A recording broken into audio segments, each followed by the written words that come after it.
اور لوگوں کو اس پر کہا گیا کہ بھئی آپ ڈکلیئرڈ جو ہے اماؤنٹ خریدیں گے، تو اس میں یہ ہوتا ہے کہ جو بلیک منی تھی جس سے لوگ ڈالر خرید رہے تھے اور باہر بھی بھیج رہے تھے وہ سب رک گیا.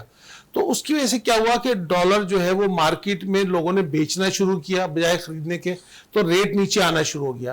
اور انٹر بینک میں بھی اس کی وجہ سے پریشر کم ہو گیا. جو افغانستان یہاں سے اسمگل ہو رہا تھا ڈالر وہ بھی رک گیا.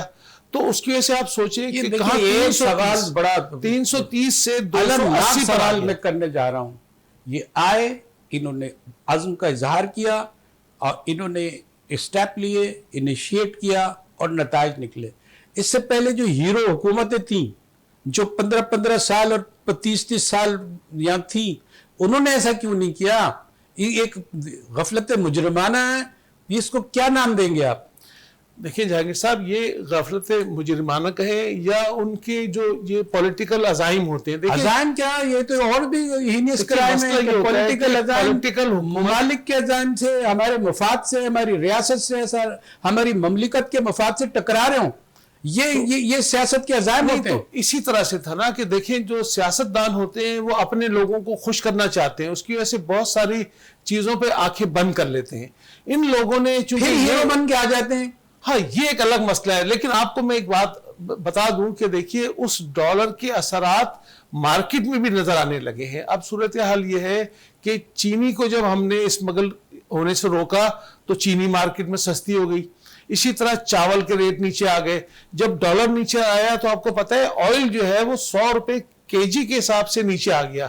تو لوگوں میں کانفیڈنس تھوڑا سا بڑھا اور وہ اس کانفیڈنس کی وجہ سے انویسٹر کا کانفیڈنس بھی بڑھا. کمپیریٹیولی جب شروع ہوا یہ ساری، تو اس میں ابھی بھی بہت گنجائش ہے.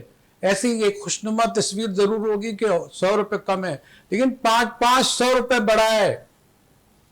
نہیں، یہ بات آپ کی صحیح ہے. اس کی وجوہات ایک تو یہ تھی کہ ہمارے یہاں ڈالر مہنگا ہو گیا تھا، لیکن ساتھ ہی ساتھ انٹرنیشنل مارکیٹ میں بھی اس زمانے میں سپلائی چین ڈسٹرب ہونے سے کمیونٹیز کی پرائس اوپر چلی گئی تھی.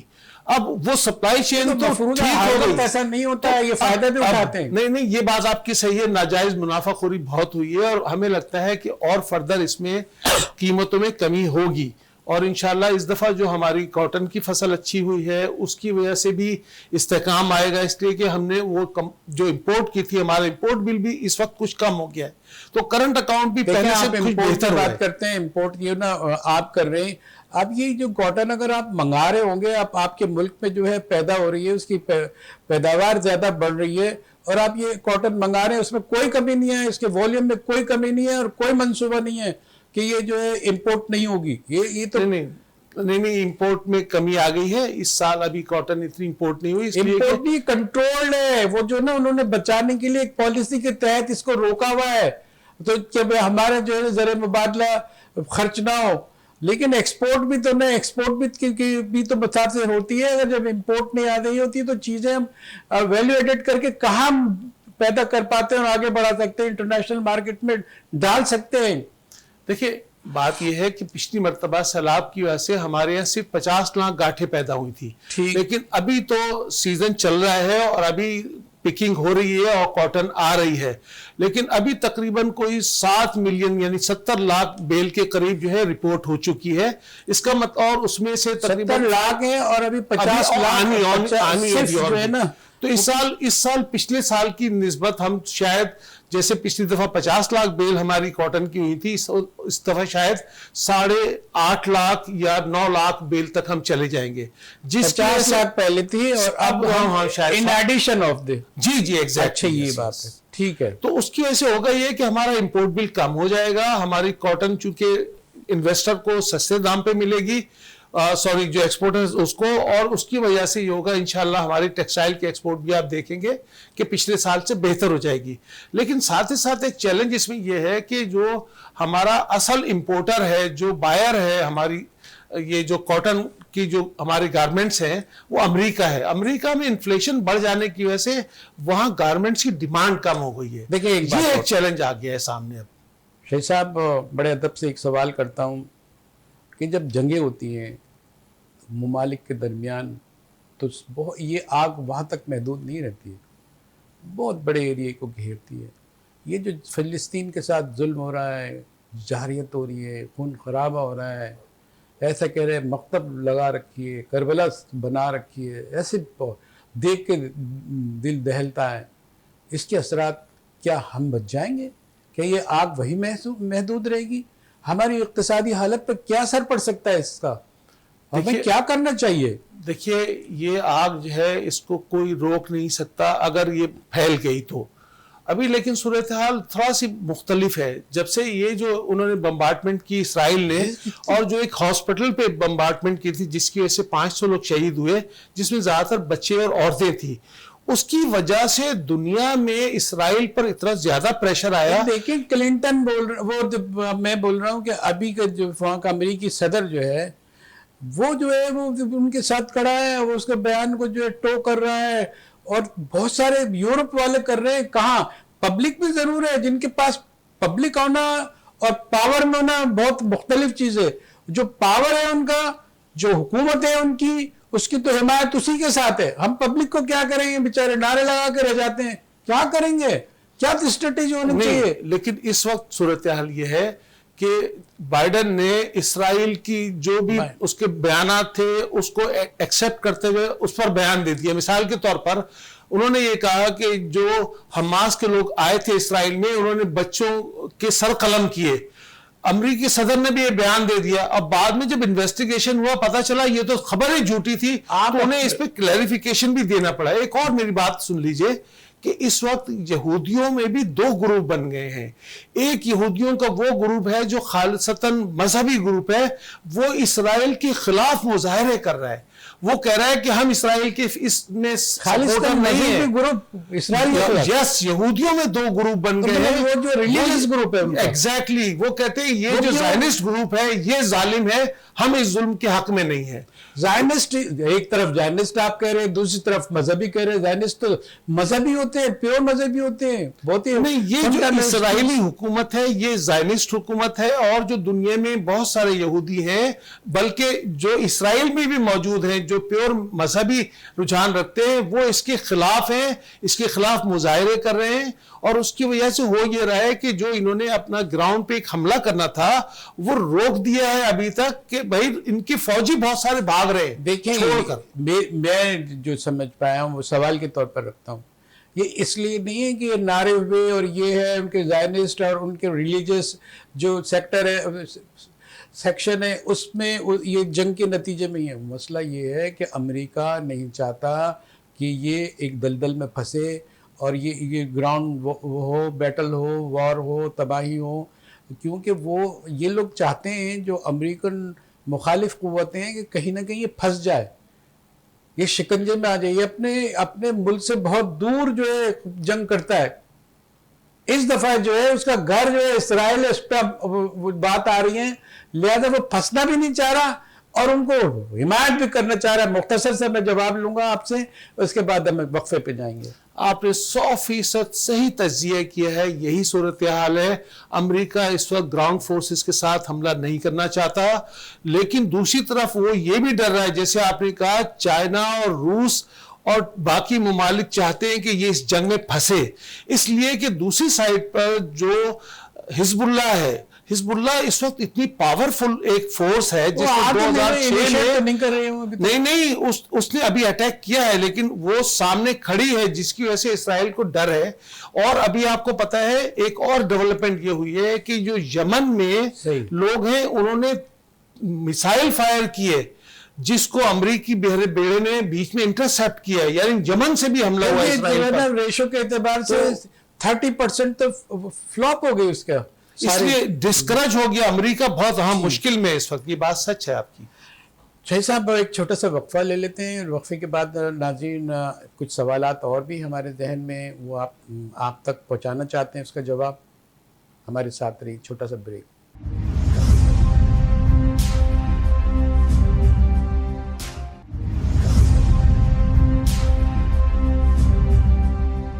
ویلکم بیک ناظرین. دوبارہ پروگرام میں ہم آپ کا خیر مقدم کرتے ہیں. ہمارے ساتھ شاہد علی صاحب موجود ہیں، اکنامکسٹ ہیں، معروف اکنامکسٹ ہیں، اور ہم فائدہ اٹھاتے رہتے ہیں. ہم یہاں مدعو کرتے ہیں، ان سے سوالات رکھتے ہیں اور نت نئے قسم کے زاویوں سے حقائق ہمارے سامنے آتے ہیں، اس کی ہمیں بڑی خوشی رہتی ہے۔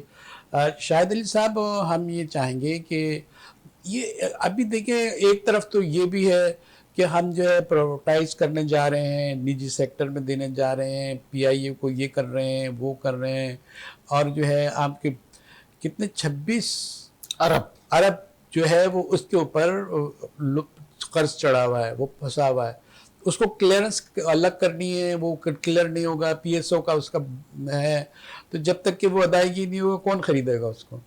تو یہ ساری صورتحال کیا ہے؟ اس کا کیوس جان بوجھ کے بنایا گیا ہے کہ کچھ کام بنے نہ بنے پھنسا دیا جائے؟ آپ کیا کہتے ہیں؟ دیکھیں، مسئلہ یہ ہے کہ ایک عرصے سے کوشش کی جا رہی ہے کہ پی آئی اے کو پرائیویٹائز کر دیا جائے، لیکن بہت سارے لوگ اس کے خلاف آوازیں اٹھاتے ہیں اور اس کو نہیں ہونے دیتے۔ لیکن اب یہ بتائیے کہ صورتحال ایسی ہو گئی ہے کہ پی آئی اے جو ہے اپنا فیول بھی نہیں خرید سکتی، اور پی ایس او جو ہے وہ اتنا پھنس گیا ہے کہ اب وہ بغیر پیسوں کے فیول دے نہیں سکتا۔ اس کی وجہ سے اتوار کو پوری آپریشن پی آئی اے کے بند ہو گئے، 56 غیر ملکی پروازیں جو تھی وہ کینسل ہو گئی، اور ٹوٹل 77 پروازیں، جو باقی 26 پروازیں جو لوکل تھیں وہ بھی ساری نہیں ہو سکی۔ اب جب انہوں نے آئی ایم ایف نے ہمیں قرضہ دے رکھا ہے، اور ہم سروائیول کی بات کرتے ہیں کہ آئی ایم کے بعد ہم بہت زندہ ہو گئے ہیں اور جان پکڑ گئے ہیں، اور صورت ہماری اب بھی ایسی نظر آتی ہے۔ اگر آئی ایم ایف ڈیفالٹ کرتے ہیں ہم اس سے، تو ایسی صورتحال نظر آ رہی ہوتی ہے ہمیں۔ تو یہ مسئلہ ہے، ایم ایف یہ کہتا ہے کہ بھئی اپنے اداروں کو آپ ٹھیک کریں، وہاں ریفارمز کریں، یہ جو لاس میکنگ ادارے ہیں یا تو ان کو ٹھیک کریں یا ان کو بیچ دیں۔ ابھی یہاں 26 ارب روپے اس پر چڑھا دیے، اب یا کہاں سے آ گیا؟ اب تو پالیسی بہت کلیئر ہونی چاہیے کہ بھئی یہ کر دیا، جان بچائیں، یہاں پہ اس کا بتائیں گے کیسے سروائیو ہوگا وہ۔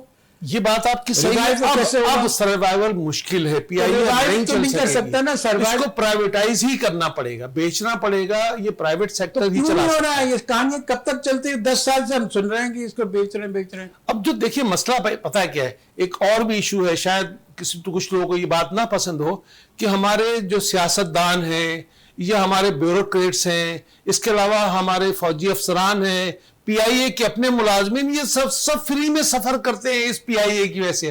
اگر یہ پرائیویٹائز ہو گئی تو یہ سب فری میں سفر نہیں کر سکیں گے، تو یہ سارے بھی یہ چاہتے ہیں کہ یہ اس طرح رہے، یہ بھی مزے کرتے رہے، تو وہ مزے تو ختم ہو جائیں گے، پھر مفت میں تو پی آئی اے نہیں ملے گی ان کو سفر کرنے کے لیے۔ گھر کے جہاز بنے ہوئے ہیں نا، ایگزیکٹلی امریکہ میں جیسے نا سامنے گھر کے کھڑا رہتا ہے، تو ان کے لیے بھی سامنے قوم کے پیسوں سے لیے ہوئے جہاز کھڑے ہیں کہ چلیے آپ کہاں جانا ہے، فری چلیے، کھانا بھی فری، رہنا سہنا بھی فری۔ وہ لاجک جو ہوتی ہے، اس کا تو کوئی حل نکلنا چاہیے نا۔ جب آپ بتا رہے ہیں کہ قومی خزانہ کی یہ حالت ہے اور یہ اس کا حل ہے، اور اب یہ تیار بھی نظر آ رہے ہیں، کرتے کچھ نہیں۔ اگر آپ دیکھیں، یقین نہیں ہوتا کہ یہ کر ڈالیں گے، یہ نہیں، اور ہاں بھی جو ہے 10 سال گزار دیتے ہیں، درمیان ہوتے ہیں یہ کھڑے۔ اسی طرح سے ہم نا کئی جگہ پہ پھنسے ہوئے ہیں۔ اب اگر ہم اس طرح اسٹیل مل کو دیکھتے ہیں، آپ یقین کیجئے جو اسٹیل مل کا پروجیکٹ ہے نا، اگر آپ اس کو وزٹ کریں تو جس نے پلان کیا تھا، اس قدر خوبصورت وہ پروجیکٹ پلان کیا گیا تھا، جب یہ 1984 میں آپریشنل ہوئی، رشیا نے کیا تھا نا، جی رشین تھی، ہمارے لوگ اگر کرتے تو اپنے اپنے مفادات میں جو ہے۔ لیکن جہانگیر صاحب میں یہ بتانا چاہ رہا ہوں کہ اس کے ساتھ جو پورا پلان تھا کہ تمام اسٹیل سے ریلیٹڈ انڈسٹری بھی اسی جگہ ہوگی، تو یہ ملک جو ہے وہ بہت ساری چیزیں ایکسپورٹ کر سکے گا، اور ہم بہت ساری امپورٹ جو ہے وہ اس کی جگہ سبسٹیٹیوٹ تیار کر لیں گے۔ لیکن بدقسمتی یہ ہے کہ وہ جو مدر انڈسٹری ہماری تھی اسٹیل مل، جس کو اب 4 یا 5 گنا اور بڑا ہو جانا چاہیے تھا، اس میں ایکسپینشن ہونا چاہیے تھا، وہ بہت بڑی ہے کہ انڈیا میں سب سے بڑی اسٹیل انڈسٹری لگ رہی ہے وہاں، سمجھا، یہ مل لگ رہی ہے جو بنائے گی، بائی پروڈکٹ بھی اس میں ہوں گے، ریلیٹڈ ساری چیزیں اس کے اندر ہوں گی۔ ہم ایسا نہیں کر سکے جبکہ ہمیں کسی اور نے بنا کے دیا تھا، ہم اس کو سنبھال بھی نہیں سکے، اس کے لیے کہ ہم نے اس کو پولیٹیسائز کر دیا۔ ہم نے جو ہے اس میں وہ لوگ ڈال دیے جو ہمیں مدد دیتے کرسی جیتنے میں، تو یہ اب کرسی تو آپ شاید جیت گئے ہوں گے، پھر بھی اب آپ کو کبھی کبھی ہارنی پڑی ہوگی، لیکن ملک کا بٹا بیٹھ گیا۔ اب آپ کیا کہیں گے؟ دیکھیے یہ جو بات ہم کر رہے ہیں کہ بھائی پرائیویٹ سیکٹر جو ہے اسی میں ہی کام چلتا ہے. اس سے پہلے ہماری پوری بینکنگ انڈسٹری کو بھی نیشنلائز کیا گیا تھا. اس زمانے میں 5 بینک ہوتے تھے. ان کا حال دیکھا ہوگا آپ نے کہ کیا بیکار سروس تھی. وہی 5 بینک اب پرائیویٹ سیکٹر میں کام کر رہے ہیں. ان کا معیار سروس کا دیکھیں, ان کے پروفٹس آپ دیکھیں تو آپ حیران رہ جائیں گے, آپ پہچانیں گے نہیں وہی بینک ہے. اچھا, انہی کے مقابلے میں ایک سرکاری بینک نیشنل بینک بھی ہے. آپ جا کے نیشنل بینک میں آج بھی داخل ہوں گے تو آپ کو لگے گا شاید میں پتہ نہیں کسی پرانے کسی ادارے میں آ گیا ہوں. آپ کو لگے گا نہیں کہ یہ اس دور کا بینک ہے. دیہات میں بنا ہوا کوئی بلڈنگ ہے اور جو کام کر رہی ہے. تو مسئلہ یہ ہے کہ یہ ہمارے ہاں جو نیشنلائزیشن کا جو معاملہ ہے یہ ناکام ہو گیا ہے. ہمارے یہاں سرکار نیشنلائزیشن اگر ناکام ہوئی ہے, پرائیویٹائزیشن ناکام ہوئی ہے, تو ابھی جو آج چل رہی ہے آزادی کے ساتھ, تو اب کون سی نیشنلائزیشن کے لیے بہت بھٹو صاحب نے کی تھی, بہت پرانی کہانی ہو گئی, اس کے بعد بھی بڑے صدمے پہنچائے گئے, بڑا لوٹ مار کی گئی ہے, اس کا کوئی حساب نہیں رکھتا. یہ اصل میں مسئلہ یہ ہے کہ ہمارے یہاں جو بیوروکریسی ہے اس میں اتنا زیادہ پولیٹیکل لوگوں کو بھر دیا گیا ہے جو میرٹ پر نہیں آئے. اور ہوتا یہ ہے یہاں پر کہ مطلب جب پولیٹیکل حکومت ہوتی ہے تو آپ یہ سوچئے کہ او جی ڈی سی جو اتنی بڑی ایک ہماری کمپنی ہے, اس کا چیئرمین جو ہے وہ ایک میٹرک پاس آدمی کو لگا دیا گیا. بات بتاتے ہیں ابھی اس کا کیا تعلق اس کام سے؟ تو جب پولیٹیکل فیصلے ہوتے ہیں تو جہانگیر صاحب وہاں پھر ملک کے ادارے تباہ ہو جاتے ہیں. اسی طرح ایک سوال تو آتا ہے جی کہ کیا پولیٹیکل جو ہے وہ جو فورسز ہیں انہوں نے یہ سب کچھ کیا ختم کر دی جائے, پولیٹکس ختم کر دی جائے اس ملک سے؟ نہیں, دیکھیں رول آف لا اگر قائم کیا جائے جو سب کے لیے برابر ہو, جو قانون ہے نا, اصل میں ہماری عدلیہ اتنی کمزور ہے کہ وہ لوگوں پہ ہاتھ نہیں ڈال پاتی. اب اگر عدلیہ مضبوط ہو جائے اب تو نئے پولیٹیکل بھی عدلیہ پر ہم اسی طرح کہتے رہیں گے. اب ایک چیپٹر کلوز کر دیا, ایک ماضی ہو گیا, ایک حال ہو گیا, اور یہ حال جو ہے مستقبل بنانے کی طرف ہے. تو اب زیادہ بہتر عدلیہ سے فیصلوں کی امید ہے, اس لیے کچھ پریکٹس پروسیجر یہ چیزیں آئی ہیں. یہ سوال ہیں, اس پر بھی سوال ہیں, لیکن یہ کہ کہیں نہ کہیں سے تو ہمیں ماضی کو پیچھے چھوڑ کے مستقبل کی طرف قدم بڑھانے کے لیے حال کو تو اپنے ایک سمت میں کرنا ہوگا نا. دیکھیے بالکل صحیح آپ کہہ رہے ہیں, لیکن میں یہ کہہ رہا ہوں کہ جتنے بھی یہ جو ہمارے یہاں کرپشن ہوتی ہے, چاہے وہ پولیٹیشین کرتے ہیں یا بیوروکریٹس کرتے ہیں, اس کی وجہ یہ ہے کہ ہماری جوڈیشری کمزور ہے. یہاں رول آف لا جو ہے نا ایگزسٹ نہیں کرتا. جس ملک میں بھی رول آف لا جب ایگزسٹ کرتا ہے اس ملک میں کرپشن کرنا مشکل ہو جاتی ہے. تو جب یہاں پر لوگوں کو سلیکٹیو انصاف دیا جاتا ہے, چھوٹے آدمی کو پکڑ کے جیل میں ڈال دیتے ہیں, بڑے چور کو چھوڑ دیتے ہیں, تو اس طرح سے تو پھر وہ ملک نہیں چل پاتے. چھوڑیں, یہ بتائیں اس کا حل کیا ہے؟ آج کا اب ایسا ہو گیا, اب تو یہ ڈن والی بات ہے. سب کچھ جو کچھ آپ کے سامنے ایسی گیون سچویشن میں اس کا حل بتائیں کہ ہم اس کو کس طرح جو ہے ہم عدلیہ کو مضبوط کریں اور وہ ایک معیاری عدلیہ کے طور پہ کام کریں اور اس تباہی سے ملک بچ سکے. یہ ہم روتے ہی رہیں گے, یہ ہو گیا, وہ ہو گیا, وہ ہو گیا. بھئی کوئی ویژن دیکھنے والا تو بتائے نا, آپ جیسے لوگ ویژن میں ہم کو آگے کی راہ بتائیں. ہم پھنس چکے ہیں, دلدل میں پھنس چکے ہیں, آپ بتائیں. دیکھیے اس وقت صورتحال جو ہماری پیچیدہ ہے, اس کا حل ایک یہ ہے کہ سارے لوگ سر جوڑ کر بیٹھیں, اختلافات کو بھلائیں, اس میں ادارے بھی شامل ہوں, مفاہمت کریں, معیشت پر, اقتصادیات پر مفاہمت کریں. ابھی کوئی سمجھوتا نہیں ہوگا, سر جوڑ کے وہ بیٹھے اور عدلیہ کو بالکل آزاد کر دیں اور عدلیہ سے کرپشن کا خاتمہ کیا جائے اور آئین اور قانون کو سپریم مانا جائے. جب وہ یہاں پریویل کرے گا تبھی ٹھیک ہو سکتا ہے. اگر سب آپس میں لڑتے رہیں گے تو لڑائی سے تو کوئی حل نکلنے والا نہیں ہے سوائے تباہی کے. ہم پھر آتے ہیں, ہمارا موضوع تو اقتصادیات ہے, ہمارا موضوع سیاست نہیں ہے. ہم نہ اس پہ بات کرنا چاہ رہے ہیں. اس کی وجہ ہے کہ یہ اگر ہماری اقتصادی حالت صحیح ہو جائے تو ہم مجبور ہو جائیں گے کہ ہم ایسے انیشیٹو لیں, ایسا پلان کریں جو آپ کی خواہش, جو آپ نے ہمیں منظر نامت دیا ہے اس کے مطابق. اقتصادی حالت کی زب و حالی کو خوشحالی میں بدلنے کا منصوبہ آپ کے پاس کیا ہے؟ بہت آسان سا منصوبہ ہے. دیکھیے ہمارے جو مسائل ہیں معیشت کے, ان مسائل کو ایک ایک کر کے ہم اگر ڈیل کریں, مثال کے طور پر ایک ہمارا فسکل ڈیفیسٹ ہے, اس کو ختم کرنے کے لیے ہمیں ڈاکومنٹیشن کرنی پڑے گی اور تمام لوگوں کو ٹیکس نیٹ کے اندر لانا پڑے گا. اب یہ بات ہو رہی ہے کہ یہ جو 18ویں ترمیم ہے, جس کی وجہ سے یہ ہوتا ہے کہ جو ٹوٹل ہمارا ایف پی آئی ٹیکس کلیکٹ کرتا ہے, جس میں انکم ٹیکس ہے, جس میں سیلز ٹیکس ہے, اس میں کسٹم ڈیوٹی ہے, ایکسائز ڈیوٹی ہے, جو اس سال کا ہدف ہمارا 9,200 ارب روپے کا ہے, اس میں سے 58% صوبوں کو تقسیم کر دیا جاتا ہے. اس کا مطلب یہ ہے کہ 98ویں ترمیم ختم کر کے ہم صدارتی نظام کے پاس چلے جائیں. ختم کرنے کی بات نہیں کر رہا, اس میں ریفارمز کرنے کی بات کی جا رہی ہے کہ اس میں فیڈرل حکومت کو دے دی جائے. دیکھیے اب ہو کیا رہا ہے, فیڈرل حکومت کی وجہ سے کتنے جو ہنگامے ہوتے تھے اور کتنے احتجاج ہوتے تھے صوبوں کی طرف سے.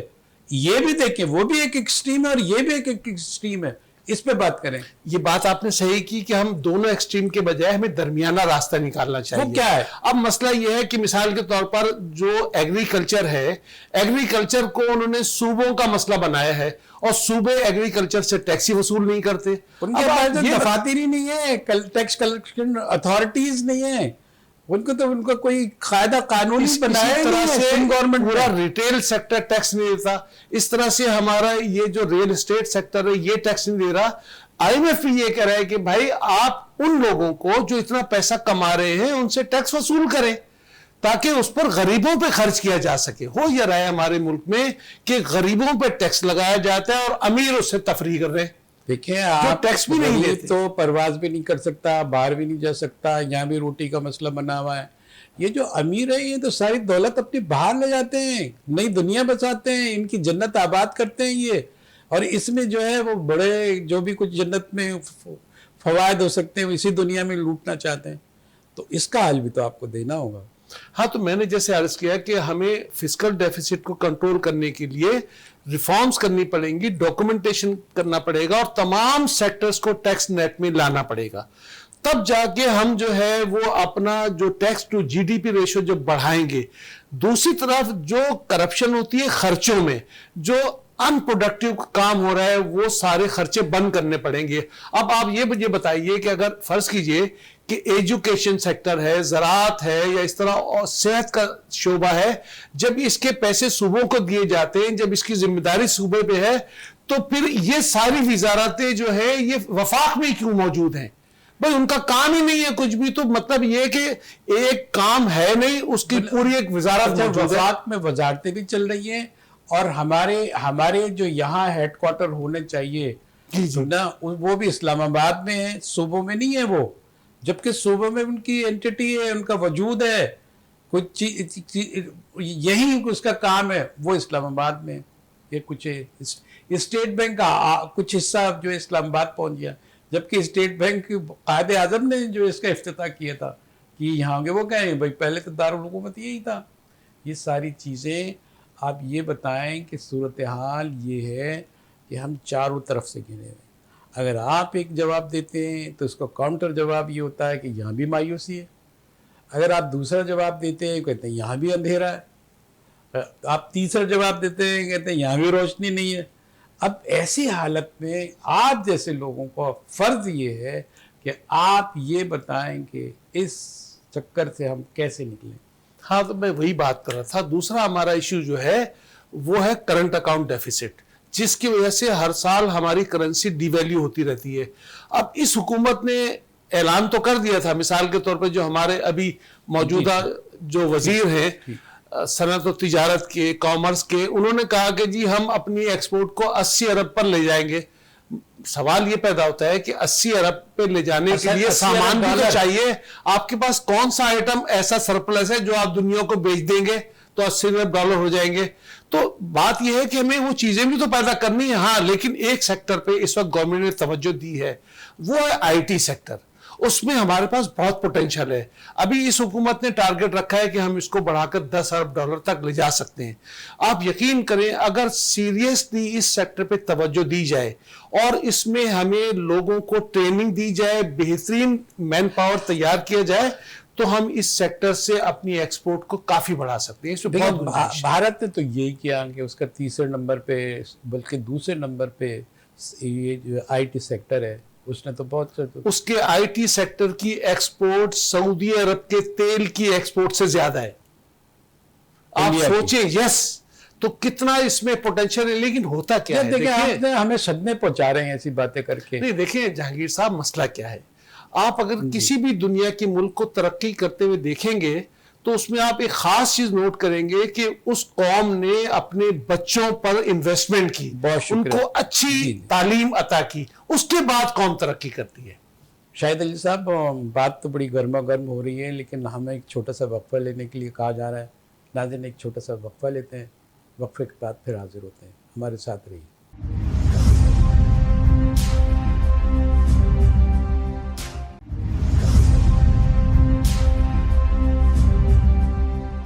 ویلکم بیک ناظرین, پروگرام میں دوبارہ ہم آپ کا خیر مقدم کرتے ہیں. ہمارے ساتھ ماہر اور معروف اکنامکسٹ بیٹھے ہیں, یہاں تشریف فرما ہیں شاہد علی صاحب. پروگرام میں ہم بلاتے رہتے ہیں, آج بھی ہم نے مدعو کیا ہوا ہے. شاہد صاحب کی طرف چلتے ہیں. ڈاکٹر شاہد صاحب, آپ سے بڑی دلائل سے مدلل کئی باتیں ایسی کرتے ہیں کہ سوچتے ہیں اور ایسا لگتا ہے کہ کہیں نہ کہیں آپ راستہ دکھا رہے ہیں. لیکن آپ جیسے آپ جو ہے انویسٹمنٹ بینکرز کی آپ کی مہارت کار ہے, انویسٹمنٹ میں ہمارے پاس کرنے کو کیا ہے؟ دیکھیں کیا کر سکتے ہیں؟ بات یہ ہے کہ انویسٹمنٹ کسی بھی ملک میں تب ہوتی ہے جب امن و امان ہو, اس ملک میں امن و امان ہو, اور دوسری بات یہ کہ ان کی پالیسیز جو ہے نا مسلسل ایک سی چلتی رہے, تسلسل پالیسیز کا ہونا چاہیے. اس کے لیے ایک جو ہے نا سروس نہیں ہے کہ آپ آدمی باہر سے آیا بیچارہ فارینر اور 50 ونڈو پہ جاتا ہے کہ یہاں چل وہاں یہ بنا کے لا, وہاں وہ بنا, وہ تھک کے کہتا ہے اپنے بیگ بند کر اور واپس. ایگزیکٹلی ایک تو ون ونڈو آپریشن ہونا چاہیے. دنیا نے اسی طرح کیا ہے کہ وہ انویسٹرز کو فیسیلیٹیٹ کرنے کے لیے ون ونڈو آپریشن کرتے ہیں کہ آپ کو جو بھی لائسنسنگ چاہیے, جس قسم کا آپ کو کام ہو, ہر چیز کی فیسیلیٹی آپ کو ایک ہی کاؤنٹر پہ ملے گی. تو اس کی وجہ سے اچھا دوسری بات یہ کہ میں ایک کتاب پڑھ رہا تھا چائنا کے متعلق, تو انہوں نے کہا کہ جناب آپ اگر کوئی کام نہیں بھی ہو رہا ہو نا, لیکن آپ جو فارنر ہے اس سے اس طرح سے ڈیل کریں کہ اسے لگے کہ آپ بہت کوشش کر رہے ہیں, آپ بہت محنت کر رہے ہیں, آپ کا بہت دل چاہ رہا ہے جلد سے جلد کام ہو جائے. یہ بھی نہیں کر پاتے, مطلب ہم محنت نہیں کرتے, محنت کا تاثر بھی نہیں قائم کر پاتے. ایگزیکٹلی کتنا بڑا عالمیہ ہے.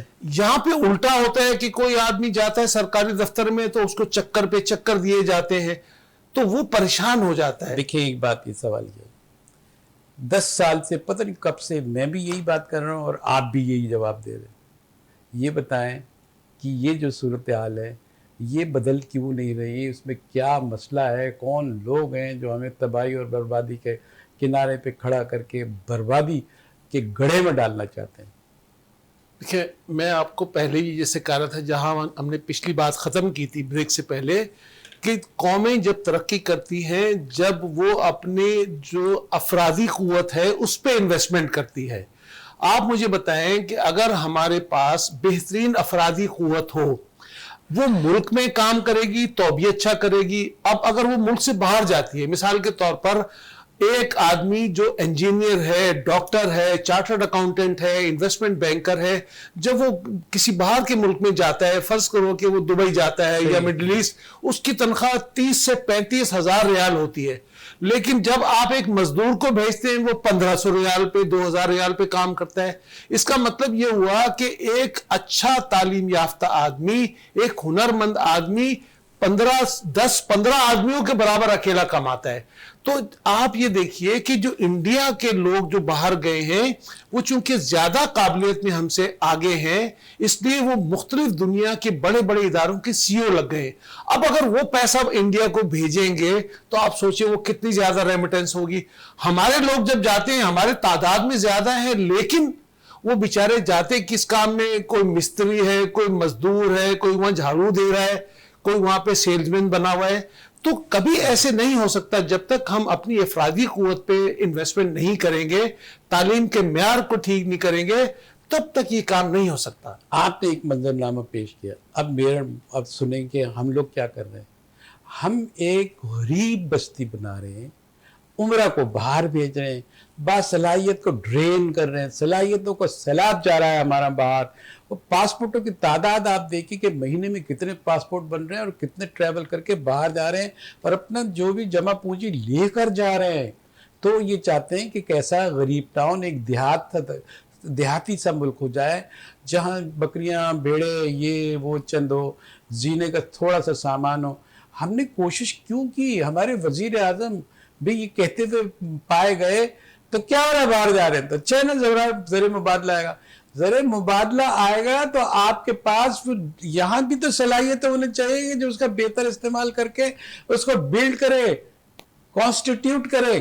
ایسا تو کچھ نہیں نظر آ رہا. دیکھیے میں آپ کو بتاؤں، دنیا بھر کے کتنے سارے ملک ہیں جن کے ماڈلز کو ہم فالو کر سکتے ہیں، جن سے ہم سیکھ سکتے ہیں. ہم سے پہلے ہم سے سیکھتے تھے لوگ، یقیناً ہم سے سیکھتے تھے. دیکھیے پی آئی اے ایک ایسا ادارہ تھا جس سے سیکھا اور ایمریٹس اس سے سیکھ کر بنی. ہمارے پائلٹس نے جا کے ان کو ٹریننگ دی. تو ایسی بات نہیں ہے کہ ہماری قوم میں شعور نہیں ہے یا ان میں قابلیت نہیں ہے یا ذہانت نہیں ہے، مارا جا رہا ہے، لیکن کیا جا رہا ہے ان کے ٹیلنٹ کو نا یہاں پر استعمال ہونے کا موقع نہیں ملتا. کیوں؟ اس لیے وہ بیچارے باہر جاتے ہیں. سب سے بڑا کوشچن مارک ہے کیوں ایسے کیسے؟ ہمارا بھی تو ملک ہے، ہم بھی تو عزت دار شہری ہو سکتے ہیں. ہمارے ساتھ کیوں کیا جا رہا ہے؟ کون کر رہا ہے؟ کہ ہمیں ہمت ہے کہ ہم یہ بتا سکیں کہ ہمارے ساتھ اندر سے کیا کھیل کھیلا جا رہا ہے؟ بتائیں نا. دیکھیے یہاں پر اتنی عجیب قسم کے مسائل ہیں. میں مثال نہیں دینا چاہ رہا تھا، لیکن ایک مثال یہ ہے کہ ایک صاحب نے ایک صحافی سے یہ پوچھا کہ یار تم یہ کہتے ہو کہ پاکستان میں تو بہت زیادہ آسانی سے ہم کاروبار کر سکتے ہیں، تم نے کبھی کاروبار کیا ہے؟ اس نے کہا کوشش کی تھی، میں کر نہیں سکا. اس نے کہا اس لیے نہیں کر سکے کہ تم پاکستان کے سسٹم کو نہیں سمجھے. پاکستان میں تم ایک دکان کھول کے بیٹھو، 25 ایجنسیاں آ جائیں گی تمہارے پاس، اور جب تک تم ان سب کو جیبیں نہیں دیں گے تو جہاں پر ایسا سسٹم ہو کہ کاروبار کرنا، چھوٹا سا کاروبار کرنا بھی مشکل بجلی والے مہنگی بجلی کیسے بتائے آپ ترقی ہو سکتی ہے؟ اب تو ہمارے پروگرام کا وقت بھی اور ہماری ہمت بھی جواب دے جا رہی ہے.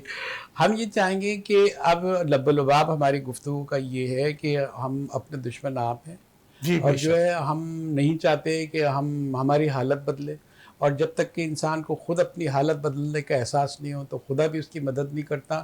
لہذا ہمیں آج کی ساری گفتگو کا نچوڑ میں یہ سمجھایا ہمیں ملا ہے یہ کہ یہ اگر ایسا کرنا ہے تو ہمیں سوچنا ہوگا، سر جوڑ کے بیٹھنا ہوگا، راہیں نکالنی ہوگی. یہ جو ہم دھبے لگا چکے ہیں، اپنے ملک اور مملکت کی عزت اور ناموس کا خیال رکھنا ہوگا. ایک آزاد قوم کی حیثیت سے اپنا مقام حاصل کرنے کے لیے ہماری ترجیح ہمارا ملک ہونا چاہیے. ہمارے مفادات اور سیاسی مفادات کا کھیل ختم ہونا چاہیے. جو بھی آئے جو ہے ملک کے لیے سمجھیں، اور یہ جتنی جو راگ اور پاٹ جو ہے وہ کیے جاتے ہیں اس کو بند ہونا چاہیے. ایک ہی جو ہے منظر ہونا چاہیے اور اس پر سب کی نظر اسی منظر پر ہونے چاہیے کہ یہ مملکت کا یہ زبردست ستون جو ہمارے جو ہے قائد اعظم کی کوشش سے یہاں بنا ہے، اور یہ جو ہم ایک آزاد مملکت کی ہم دیکھ کتنی فلسطین کا آپ یہ دیکھیں کیا مثال، کتنی تکلیف ہے اس لیے کہ اس کو آزادی حاصل نہیں، ہمیں آزادی حاصل ہے. اچھا مزے کی بات ہے ہم نے آزادی کی اتنا غلط استعمال کر دیا ہے لوگ، تو ہم نے اپنی تباہی کا سامان خود کیا ہے. اس میں کوئی شک نہیں ہے کہ اللہ تعالیٰ نے اس ملک کو وسائل سے مالا مال کیا ہوا ہے، لیکن ہمارے ہاں ان وسائل کو آج تک استعمال نہیں کیا جا رہا. ٹھیک ہے، آپ یہ سوچئے کہ افغانستان میں غذائی قلت کی وجہ سے اس کو دور کرنے کے لیے وہ ایک آرٹیفیشل جو ہے دریا بنا رہے ہیں، یا سمجھے ایک نہر کھود رہے ہیں جو 285 کلومیٹر لمبی ہوگی اور 500 فٹ چوڑی ہوگی، سمندر ہی نہیں ہوگا، تاکہ وہ اس علاقے میں پیداوار کر سکیں، وہاں ایگریکلچر کر سکیں، اپنی غذائی ضروریات پیدا کر سکیں.